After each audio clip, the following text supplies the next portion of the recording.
También qué piensa sobre esto.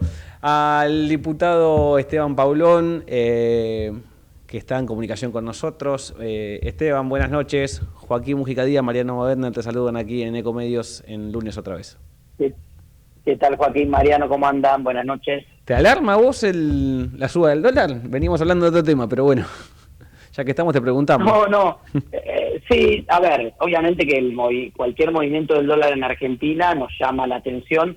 A mí me alarma más que la foto del dólar hoy, que sigue dentro de las bandas de flotación, más allá de que como el piso de la banda baja, que está cada vez más lejos del piso de la banda, a pesar de que el presidente dijo que iba a estar más cerca del piso que del techo, sí me alarma la dinámica vinculada a las reservas en Argentina, y ver que después de mediados de abril, cuando se cerró el acuerdo con el Fondo Monetario Internacional, ingresaron los primeros montos que venían del fondo y de algunos otros organismos, al mes y medio ya el gobierno, Toto Caputo, tuvo que salir fuertemente a pedir la escupidera, como se dice, ¿no? Con una colocación de repos y de distintos mecanismos de deuda. Me preocupa esa dinámica, no tanto el precio del dólar, que puede estar obviamente en un momento donde hay aguinaldo, donde puede haber algo más de liquidez, donde se desarmaron posiciones,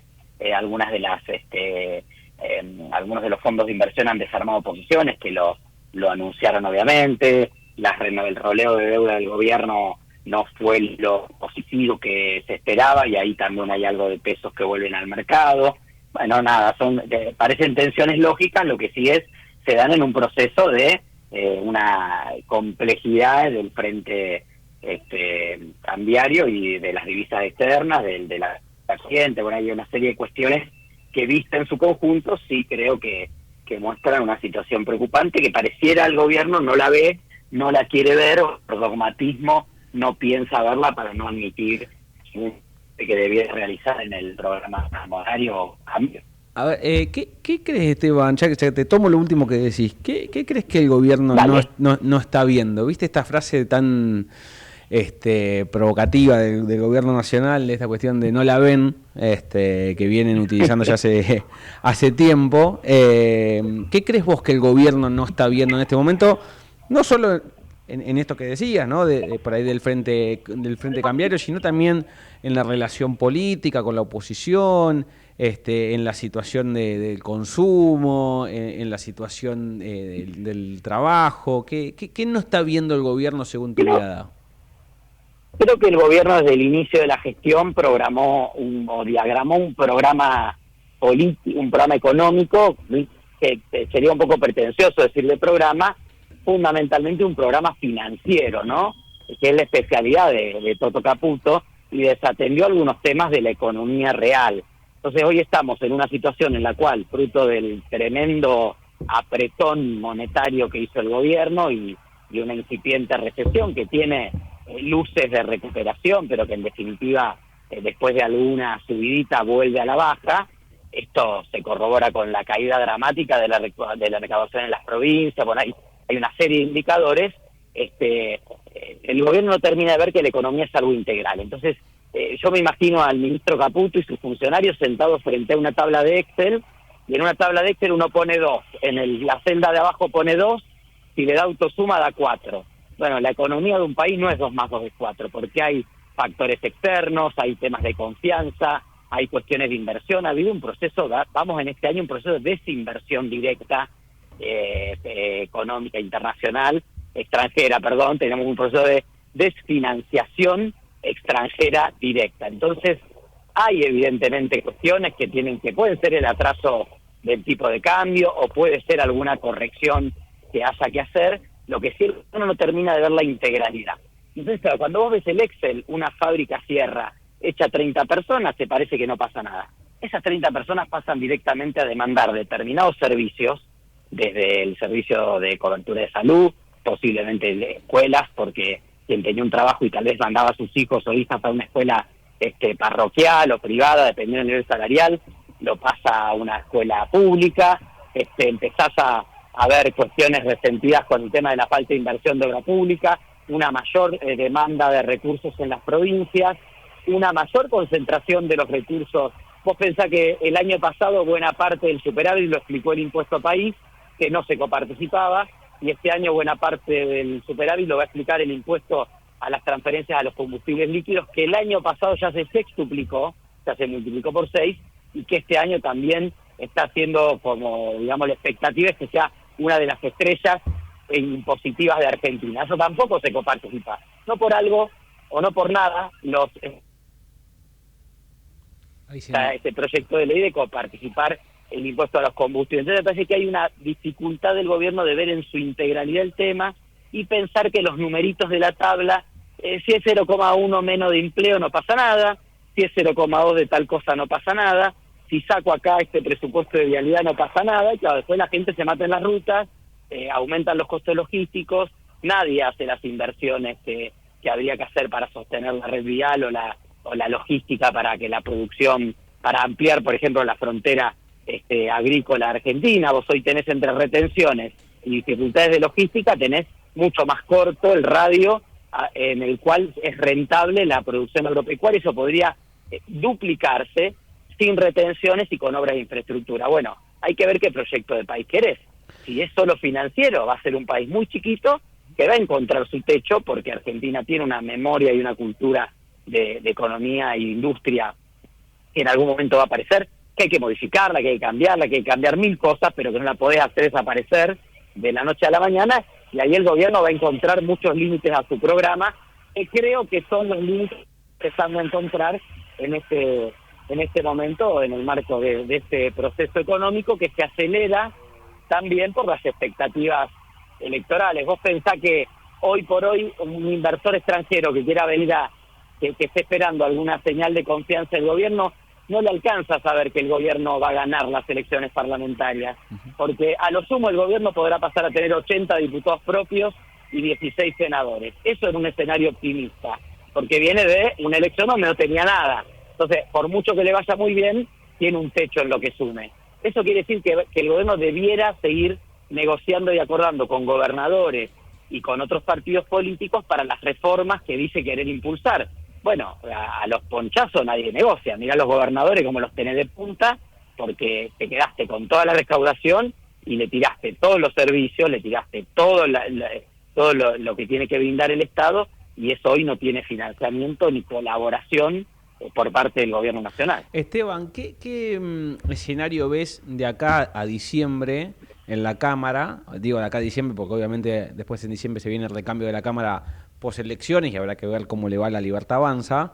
Pero ¿qué escenario ves de acuerdo a cómo está de tensa la relación entre el gobierno y los gobernadores con temas sensibles como la jubilación, como, bueno, ni hablar ya en el ámbito de la gestión, lo que tiene que ver con obra pública, que parece que hay ya varios gobernadores que empiezan a cansarse en esta cuestión de que no les llega la plata de la coparticipación y por ende no pueden y tener inversiones fuertes en sus provincias. ¿Qué escenario ves vos que va a haber en la Cámara de Diputados respecto a las leyes que se vienen trascendentes dentro de lo que te permita la elección, respecto a esta relación entre el gobierno y la oposición? ¿Se viene una nueva mayoría o no? ¿O es demasiado decir eso? A ver, en este momento el escenario es de una mayoría circunstancial de sectores de la oposición muy variopintos, que coincidimos en algunos temas estratégicos que no representan una promesa de futuro o un proyecto de futuro para Argentina. O sea, representan restituir algunas cuestiones que hoy son percibidas socialmente como cosas que se perdieron y que es importante restituir. Ahora, eso no alcanza para generar una promesa de futuro que implique un proyecto esperanzador electoral por delante. Decir que las universidades recuperen algo de lo que han perdido, y en ese algo en realidad no es que van a ganar presupuesto ni representación o proporción en el presupuesto, sino que van a recuperar algo de lo que se perdió en salarios, en gastos de funcionamiento, en ciencia y técnica, etcétera, o plantear esta misma perspectiva para las jubilaciones, donde estamos hablando de aumento de 30.000 pesos, 40.000 pesos, nada revolucionario, obviamente que nos junta en la urgencia, constituye una mayoría, después habrá que ver si el gobierno logra sostener, si vetara estas leyes, si ahora son las mismas condiciones para sostener el veto o no, pero eso es lo que hay ahora. Claramente el gobierno va a un escenario en el cual intenta reafirmar una identidad, pero va a necesitar los acuerdos políticos en la Cámara para cualquier otra legislación. Y sin lugar a dudas, digamos, yo lo que veo desde acá a fin de año, un oficialismo intentando bloquear la actividad del Congreso hasta tanto se renueven la conformación de las cámaras, porque obviamente hoy está en desventaja y está bastante consolidada esta mayoría tanto en comisiones como en el recinto, y últimamente hasta está más fácil hasta conseguir el quórum. Y veo también que si el gobierno no se sienta mañana con los, y no lo digo figurativamente, digo mañana con los gobernadores, y empieza a pensar una distribución un poco más equitativa de algunos recursos y deja de ser tan tacaño y tan mal pagador de compromisos, que de todos los compromisos que he hecho no cumplió casi ninguno, a las provincias, bueno, siempre jugar al fleje tiene un riesgo, y es que un día la pelota entre del otro lado del fleje. Entonces, da la sensación de que ese enamoramiento por conveniencia del primer año y enamoramiento también por convicción de algunos gobernadores, decir, bueno, acompañamos la gestión de gobierno, empieza a diluirse, ¿no? A ver, porque aparte yo te digo una cosa, nosotros tuvimos un caso hace unas semanas en la Cámara de Diputados con la votación de los proyectos previsionales. A prima facie no estaban no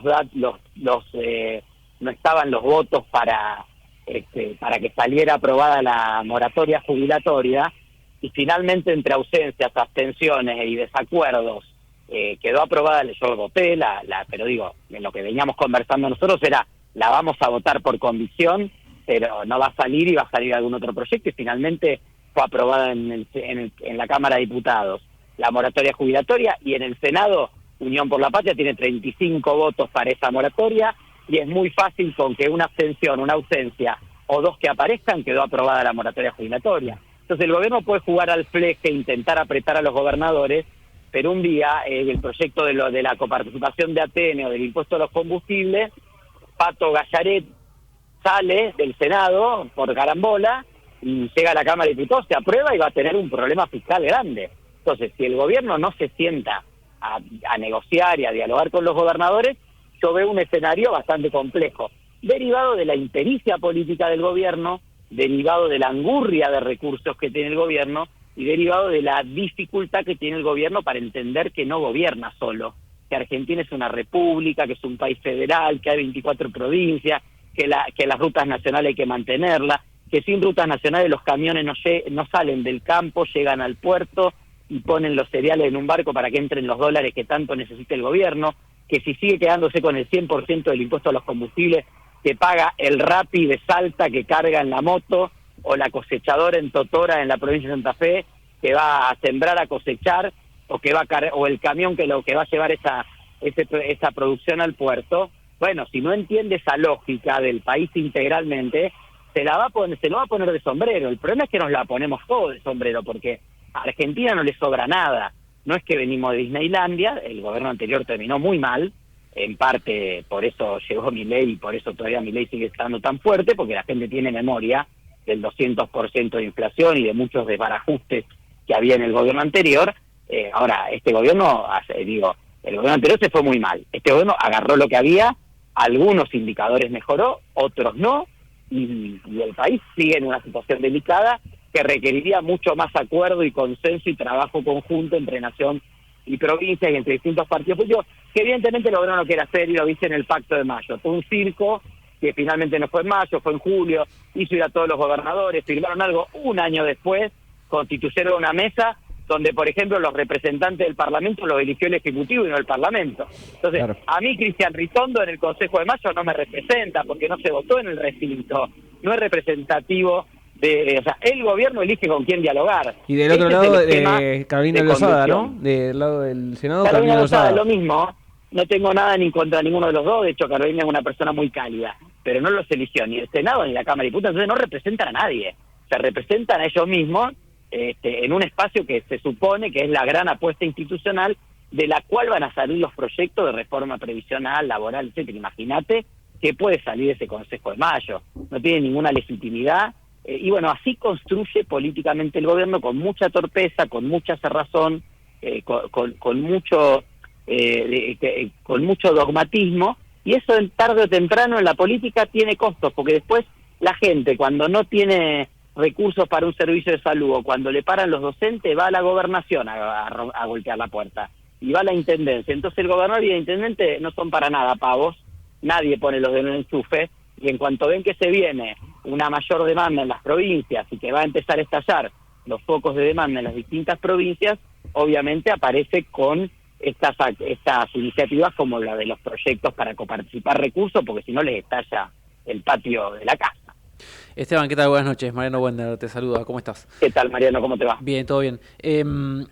Quería retomar este tema que se ha tomado mucha notoriedad en estos días, que te involucra a vos por esta cuestión de que en un canal oficialista, Carajo, que es muy cercano al gobierno, muy cercano al presidente Milei, bueno, hubo una transmisión de un programa que entiendo que es el del Gordodán, que tuvo unas palabras y unas declaraciones muy injuriantes hacia vos y totalmente repudiables y graves, y que eso motorizó por parte tuya una denuncia, una intención de ir a la justicia. Primero quería preguntarte si podemos retomar ese tema para saber qué tenés pensado hacer respecto de un hecho grave como ese, y en general sobre esta cuestión. ¿Cuál es tu mirada sobre esta suerte de claro retroceso al cual el gobierno quiere dirigir o apunta en respecto a cuestiones de diversidad o cuestiones de derechos individuales? ¿Qué estás viendo ahí vos de respecto del gobierno y de cómo sobreactúa este tipo de cosas? Mira, a ver, el gobierno de Javier Milei forma parte de un esquema global que, yo que fui injuriado, acusado sobre todo desde los últimos 10 días muy fuertemente por referentes del streaming Carajo, que como vos dijiste es un streaming oficialista, porque ahí está funcionario del Ministerio de Economía explicando el plan económico en un programa semanal, las tres anclas, ¿no? Por lo tanto, es un medio paraestatal. Esta dinámica de la confrontación, etcétera, existe en estos proyectos de tipo Milei en todo el mundo. De hecho, yo en otra vida me llamé Jean Willis, vivía en Río de Janeiro y fui un diputado gay muy popular, muy de oposición a Bolsonaro, al que le plantaron una campaña para sindicarlo como pedófilo. Y Jean Willis es muy amigo mío, lo conozco, se tuvo que exiliar de Brasil porque en Brasil, por suerte acá no llegamos a semejante delirio. El gobierno de Bolsonaro armó grupos parapoliciales que asesinaron a una concejal del mismo partido de Jean Willis, del PSOL, por Río de Janeiro, que era negra y bisexual y defendía los derechos de las mujeres, era muy opositora también al gobierno de Bolsonaro. Desde la Municipalidad de Río de Janeiro la mataron y así por seguridad Jean Willis se tuvo que exiliar y no pudo volver nunca más a Brasil porque tiene precio su cabeza. Entonces, nosotros acá no estamos en ese nivel de descomposición, pero sí estamos en un proceso que se va descomponiendo lentamente y que va deteriorando el diálogo democrático. Y básicamente el gobierno, todo lo que identifica como un espacio de oposición, como un liderazgo que le pone límites o como una voz que molesta, trata de disciplinarlo a través del mecanismo del odio, al miedo, al silencio. Ese es el esquema. Entonces, ve cuál es el vector, cuál es el driver. En mi caso, como soy un activista, yo cuando empecé como diputado y siempre desde el inicio me planté muy frente a mi ley, planteando límites con el DNU 70, ley base, etcétera. Primero me acusaban de empobrecedor, zurdo, roñoso, etcétera, porque era diputado del Partido Socialista. En cuanto ellos detectan que yo soy un activista gay, que soy un varón gay, que no lo sabían, y obviamente en la medida en que uno se va moviendo te van conociendo más, a partir de ahí cambió totalmente. Nunca más me dijeron zurdo, ni empobrecedor, ni nada, y pasé a ser pedófilo. Y esto en las redes permanentemente, pedofilia, amenazando, alejate de los nenes, amenazar como algo genérico, amenazando con que me iban a hacer allanamientos a mi casa para secuestrarme pendrives y discos duros, que no sé qué tendrían, material comprometedor. Esto desde marzo del 2024 yo lo vengo padeciendo, en general de cuentas anónimas, muchas de las cuales bloqueo y otras no les doy bola.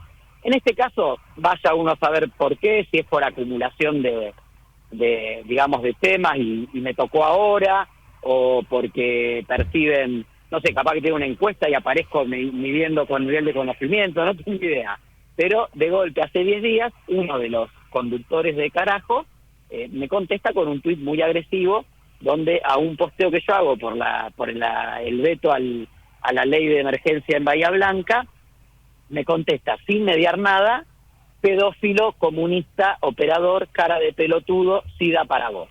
Me pareció muy agresivo y sobre todo de alguien que aparte tiene horas de streaming cercano al gobierno todas las semanas, ahora, varios días a la semana. Esteban, es lo que acabas de relatar, más que también en un momento de transmisión hablaba uno de los conductores y cuando aparecía una imagen tuya decía pedófilo todo el tiempo, demuestra que se fueron rompiendo todos los límites de convivencia en este año y medio.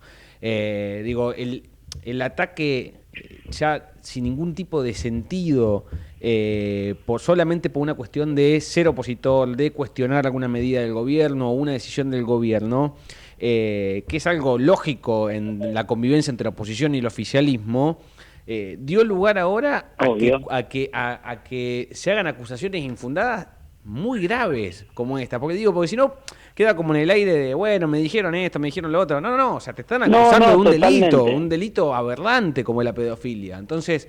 En este caso, sí, y te diría que en un esquema muy similar, a ustedes los periodistas, sobre todo a los periodistas que no son amigos, les desea que alguien los golpee en la calle, porque cuando uno dice no digamos suficiente a los periodistas, y últimamente incorpora a desearle al periodismo la 10ª de las plagas de Egipto, que es el asesinato de los primogénitos.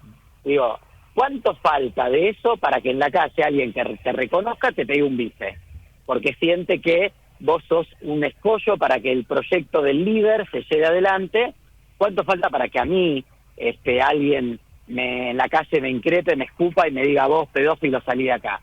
Porque te puedo decir que lo que a mí me llamó la atención, lo que me preocupó y me alertó, que después escaló hasta llegar a carajo, fue que después de ese posteo de Pablo Pasos, de Pablo Abrazo, que está ahí en carajo, de golpe automáticamente fueron cientos de cuentas, no todas trolls, porque algunas te das cuenta que son cuentas reales, cientos de cuentas que me empezaron a atacar. Y después del programa del miércoles y el viernes volvieron a insistir con el tema, incluso ya el viernes más desagradable, metiéndose con mi cuerpo, con mis prácticas sexuales, deseándome cosas horrorosas. Digo, todo eso,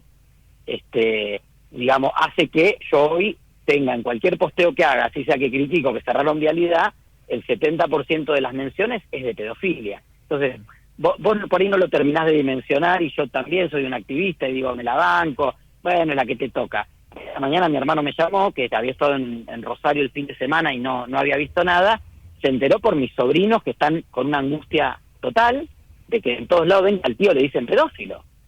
Ellos sabiendo que obviamente yo no lo soy, que no tengo ningún vínculo. Aparte, después ahora explican que en realidad lo que quieren decir con pedofilia es otra cosa, pero la acusación está este video que circula por las redes, 10 menciones despectivas y humillantes hacia mi persona, 4 o 5 de pedofilia, más uno que dice que tengo desórdenes anales, el biógrafo de otro que dice que somos todos psiquiátricos, que nos tienen que mandar al psiquiátrico, otro dice son todos putos como este puto. O sea, viste, se puede decir cualquier cosa. Entonces, por eso yo digo, no se puede decir cualquier cosa. Vos podés decir lo que quieras porque hay libertad de expresión y nadie ejerce la censura previa. Hacete cargo, en mi caso, en dos flancos. En la justicia, donde le estamos terminando la demanda y vamos a presentar una demanda por calumnias e injurias para toda esta gente y una medida cautelar sobre el streaming carajo, y también en el debate público, porque yo no renuncio a regalarle el espacio del debate público a estos energúmenos. Voy a ir a todos los medios, voy a hablar en todos lados, me dispuse y lo he hecho porque en su momento debatí con Cerimedo, el creador de La Derecha Diario, y con Nahuel Sotelo, el secretario de Culto, donde quieran, de lo que quieran. Yo debato de sexualidad, debato de economía, debato de impuestos, puedo equivocarme o no. Yo defiendo mis ideas vehementemente, con mucho entusiasmo, con mucha fuerza, pero no insulté nunca a nadie. Nunca se me ocurría sentarme en la banca y decir, porque el presidente es tal cosa, o porque el otro es tal otra. Yo debato con ideas. Puedo estar equivocado, mis ideas pueden estar erradas, me puede faltar información, puedo decir una pelotudez, pero hablo en relación a ideas y a modelos de sociedad. Entonces yo quiero debatir con ellos, no les quiero regalar el espacio del debate público, porque en la medida en que nos callemos le damos la derecha a esta idea de el circuito del odio, el miedo y el silencio, y me parece que eso es muy nocivo para la democracia. Esteban, lo último y te despido. ¿Temés, porque lo dijiste en el caso de los periodistas, pero yo te lo pregunto ahora en tu caso particular, ¿temés que esa agresión que sufrís en las redes sociales en algún momento se pueda trasladar a la calle?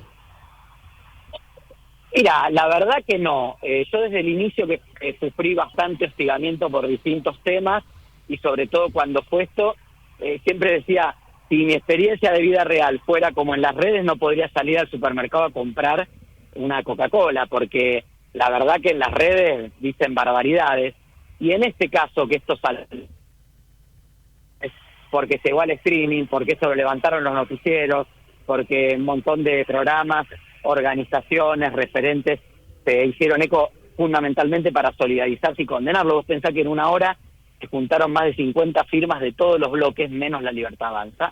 Desde el Frente Izquierda al PRO, todos los bloques firmaron en una hora una declaración con muchísimas firmas de apoyo a mi persona, de repudio a lo que había pasado. Ahora, la experiencia también cuando esto sale de las redes y salta a la calle, lo que no me pasó nunca. A mí, estos días del fin de semana, en Rosario y en Buenos Aires, que estuve entre Rosario y Buenos Aires, gente que me paró en la calle, diciendo te apoyo, son unos desgraciados, no te acobardes, gente que no conozco, que siente que, digo, mucha gente a mí no me conoce, o me conoce por mi labor legislativa, o no sabe quién soy y se enteró ahora de esto, ve la brutalidad de la operación,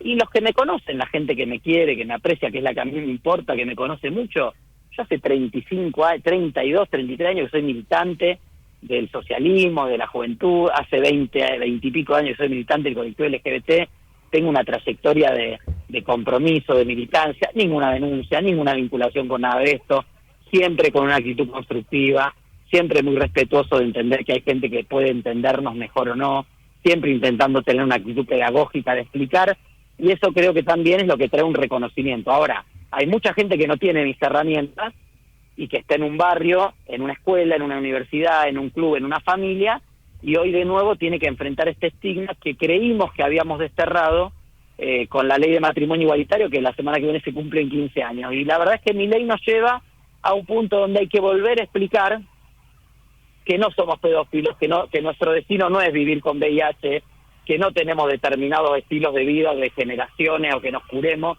como nos dice esta gente. Entonces, nada, de mi parte, yo no bajo los brazos y voy a seguir peleando el espacio público del debate, y ojalá que contribuya eso y la causa judicial a que aquellos que no tienen la posibilidad que tengo yo de que mi voz se escuche más fuerte, ojalá que sea reparador lo que hoy tiene un costo personal, pero yo no tengo duda que es el camino correcto, que es defender y reivindicar lo que defendí y reivindiqué toda la vida. Esteban, te agradecemos por la comunicación. Antes de despedirte, te digo que desde nuestra postura repudiamos absolutamente todo este nivel de agresividad para con tu persona. Una cosa es debatir ideas políticas, ideas de gestión, leyes. Y otra cosa muy diferente es meterse en la vida personal de cada uno y hacer acusaciones completamente infundadas. Así que, nosotros repudiamos completamente ese tipo de violencia, para que quede claro antes de Muchísimas gracias. Sí, se entiende totalmente, muchísimas gracias. Y bueno, seguiremos dando este y otros debates que creo que es la hora de darlos. Gracias, Esteban. Un abrazo. Gracias a ustedes. Hasta luego. Ahí pasaba el diputado Esteban Pablón. La verdad es que me parece que, terminamos hablando mucho más de esta parte porque me cuesta realmente creer que en este tiempo, en este año, después de tantas discusiones que se dieron en Argentina,